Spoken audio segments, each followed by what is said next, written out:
Prêt à prendre le contrôle de vos émotions? Dans un monde où les émotions peuvent parfois vous submerger, il est temps de découvrir comment naviguer avec confiance. Rejoignez-nous alors que nous explorons 7 leçons stoïques pour vous aider à maîtriser vos émotions et à affronter la vie avec force. Commençons.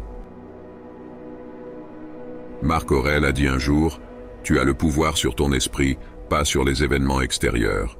Comprends cela, et tu trouveras de la force. » Dans un monde où les émotions peuvent parfois nous dérouter, comment trouvons-nous notre ancrage?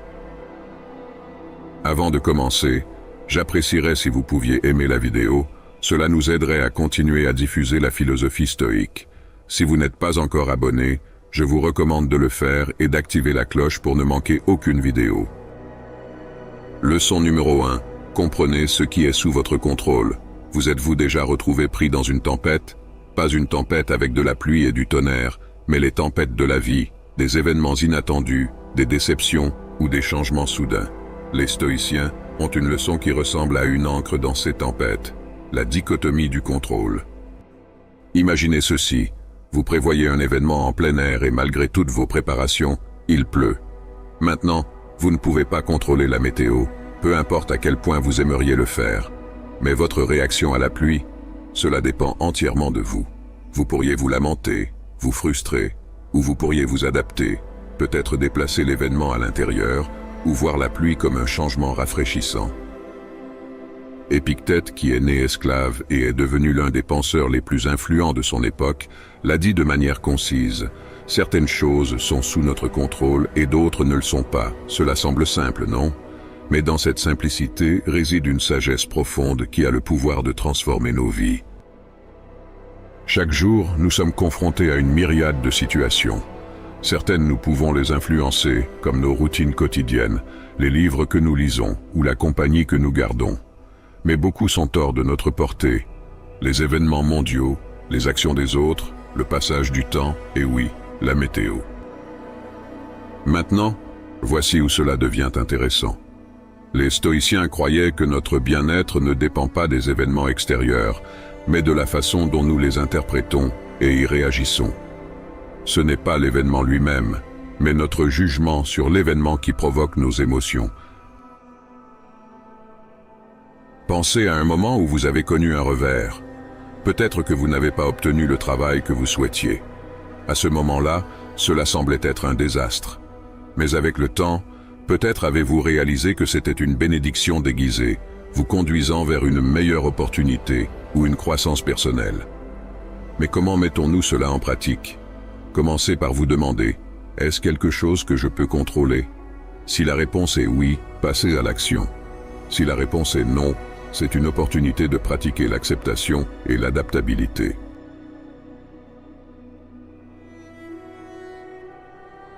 En comprenant réellement et en intériorisant ce principe, nous pouvons nous libérer d'une souffrance inutile. Nous pouvons naviguer dans la vie avec un sentiment de calme, sachant que tandis que nous ne pouvons pas contrôler les vents, nous pouvons ajuster nos voiles.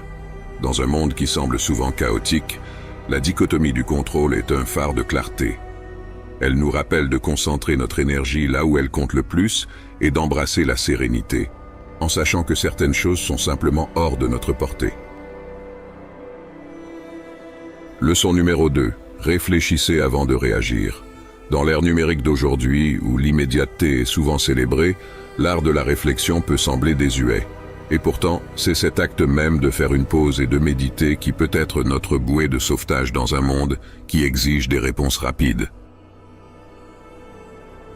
Pensez aux innombrables fois où vous êtes confronté à des décisions, qu'elles soient petites ou grandes. Du choix d'un repas au restaurant à la décision de votre carrière, le spectre des choix est vaste. Mais ce n'est pas seulement la portée de ces décisions qui importe, c'est aussi la manière dont nous les abordons. Plongeons dans un scénario courant, la lecture d'un message qui touche une corde sensible. Peut-être qu'un collègue remet en question votre travail ou qu'un ami fait un commentaire anodin. La réaction instinctive pourrait être la défensive ou la colère. Mais si au lieu de plonger tête baissée dans ce tourbillon émotionnel, vous preniez un pas en arrière. En vous permettant ce détachement momentané, vous ne réprimez pas vos émotions. Vous leur donnez de l'espace pour respirer, pour être comprises. Cette pratique de la réflexion ne s'agit pas d'acceptation passive ou d'évitement. Elle s'agit d'un engagement actif avec nos pensées et nos sentiments. Elle consiste à poser des questions approfondies. Pourquoi ce commentaire m'a-t-il affecté à ce point? Quelles croyances sous-jacentes ou expériences passées influencent mes émotions actuelles? Ma réaction immédiate est-elle basée sur la situation présente ou sur des bagages du passé? De plus, la réflexion avant la réaction joue un rôle crucial dans les relations interpersonnelles. Nous avons tous été dans des situations où les conversations deviennent enflammées et les désaccords surgissent. En de tels moments, la pratique de la réflexion peut faire la différence entre une discussion productive et une dispute préjudiciable. Elle nous permet d'écouter plus efficacement, de répondre plutôt que de réagir et de naviguer dans les conflits avec compréhension et grâce. Cultiver la réflexion commence par la connaissance de soi, s'analyser régulièrement, reconnaître les déclencheurs émotionnels et comprendre nos schémas crée un espace entre le stimulus et la réponse. Dans cet espace réside la liberté de choisir nos réactions, d'agir avec intention plutôt qu'avec impulsion. Et tandis que la réflexion avant la réaction peut sembler exiger du temps, elle en économise souvent à long terme. Elle favorise également la résilience. Face à l'adversité, se rappeler de la vision à long terme peut réduire l'anxiété et favoriser la résolution de problèmes. Au lieu de nous laisser submerger par le problème du moment, nous pouvons élaborer des stratégies, nous adapter et avancer, sachant que le temps apporte souvent clarté et solution. Mais ce n'est pas seulement une question de minimiser nos préoccupations. Cette question nous encourage également à nous concentrer sur ce qui compte vraiment. Si nous voulons que nos actions et nos décisions aient une signification durable, nous devons investir dans les relations, la croissance personnelle et les expériences qui résisteront à l'épreuve du temps. Dans un monde qui met souvent l'accent sur le présent, cela aura-t-il de l'importance dans 5 ans, est un phare qui nous guide vers une vie de sens, de perspective et de paix. En revisitant régulièrement cette question, nous pouvons naviguer avec grâce dans les hauts et les bas de la vie, en veillant à ce que notre énergie et notre attention soient dirigées vers ce qui compte vraiment.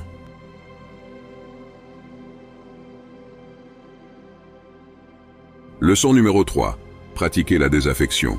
Dans un monde émotionnellement perturbé, comment pouvons-nous rester calmes? Pratiquer la désaffection est la clé. Cela ne signifie pas étouffer nos émotions, mais plutôt trouver un équilibre. Imaginez regarder un film captivant. Vous ressentez les émotions, mais vous savez que c'est juste un film. De même, la désaffection vous permet d'observer vos émotions et les événements sans être submergé. Cela devient précieux dans notre ère d'information constante. Réagir passionnément à chaque nouvelle serait épuisant. La désaffection crée un équilibre dans nos vies, nous permettant de rester engagés de manière plus durable. Elle est également cruciale dans les relations. Elle favorise l'écoute, la réponse plutôt que la réaction, et la résolution des conflits avec compréhension. La désaffection commence par la connaissance de soi, créant un espace entre le stimulus et la réponse. Elle nous permet de choisir comment réagir, d'agir intentionnellement. Elle n'enlève pas la joie de la vie, mais la rend meilleure. En n'étant pas excessivement attachés aux résultats, nous savourons chaque moment sans la crainte constante de la perte ou du changement.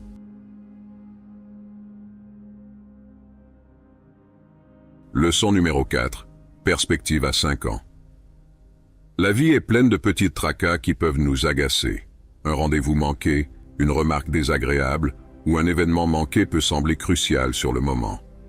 Mais une simple question peut tout changer. Est-ce que cela comptera dans 5 ans? Cette question nous fait voyager dans le futur pour réfléchir au présent. Souvent, nos soucis actuels seront oubliés d'ici quelques années. Pensez à vos préoccupations d'il y a 5 ans. Combien d'entre elles sont encore importantes aujourd'hui? Cette réflexion nous aide à mettre en perspective nos problèmes et à nous concentrer sur ceux qui comptent vraiment à long terme.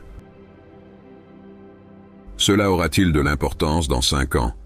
Nous aide à prioriser nos préoccupations, à différencier les tracas temporaires des véritables enjeux. Elle renforce également notre résilience, en nous incitant à trouver des solutions plutôt qu'à nous inquiéter. En nous concentrant sur ce qui aura une signification durable, nous investissons dans des relations, la croissance personnelle et des expériences qui résisteront à l'épreuve du temps.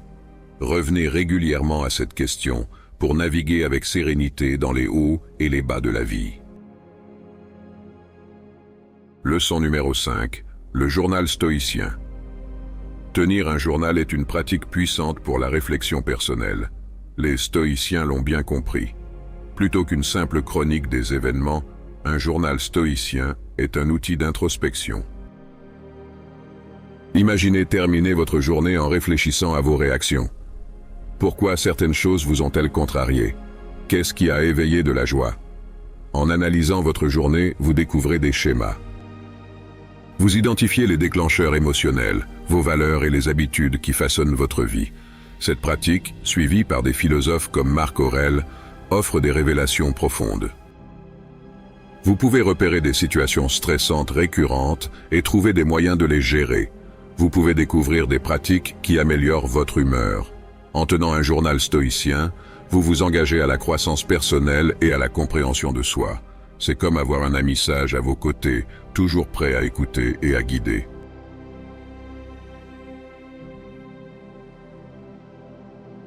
Leçon numéro 6. Obstacles égale opportunités. Plutôt que de considérer les défis comme des fardeaux, les stoïciens les voyaient comme des opportunités. Ils pensaient que même si nous ne pouvons pas contrôler les événements, nous pouvons contrôler notre réaction. Cela transforme les obstacles en tremplins.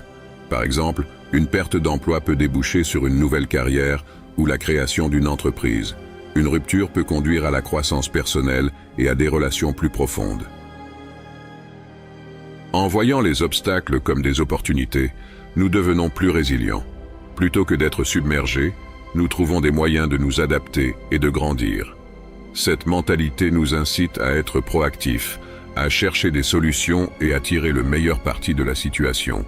Plus nous voyons les obstacles comme des opportunités, plus nous les trouvons. Chaque revers devient un tremplin, chaque obstacle une étape vers le succès. Dans un monde imprévisible, voir les obstacles comme des opportunités est un phare d'espoir. C'est un rappel que nous pouvons façonner notre destin, transformer les épreuves en triomphe et trouver des opportunités dans les endroits les plus improbables. Leçon numéro 7. Embrasser la brièveté de la vie. La vie est courte. Les stoïciens, conscients de cette réalité, l'ont embrassée comme un catalyseur pour une vie pleine de sens. Ils utilisaient le memento mori comme un rappel constant de la brièveté de la vie, nous incitant à donner la priorité à ceux qui comptent vraiment. En réalisant que chaque moment est éphémère, nous commençons à apprécier la beauté de l'existence. Cette conscience nous aide également à relever les défis avec une résolution accrue. Embrasser la brièveté de la vie, c'est vivre avec intention et laisser un héritage. En conclusion, le stoïcisme offre une sagesse intemporelle pour la vie moderne, notamment pour ceux d'entre nous qui luttent avec leurs émotions. En comprenant ce qui est sous notre contrôle, en réfléchissant avant de réagir, en pratiquant la désaffection, en se demandant si les choses auront de l'importance dans 5 ans, en tenant un journal stoïcien, en voyant les obstacles comme des opportunités et en embrassant la brièveté de la vie, nous pouvons mieux gérer nos émotions et naviguer dans les défis de la vie avec grâce, but et joie. Merci de nous avoir écoutés. Si cette vidéo vous a été utile, merci de liker, partager et vous abonner. Rappelez-vous que le voyage pour maîtriser vos émotions commence par un seul pas. Faites ce pas aujourd'hui.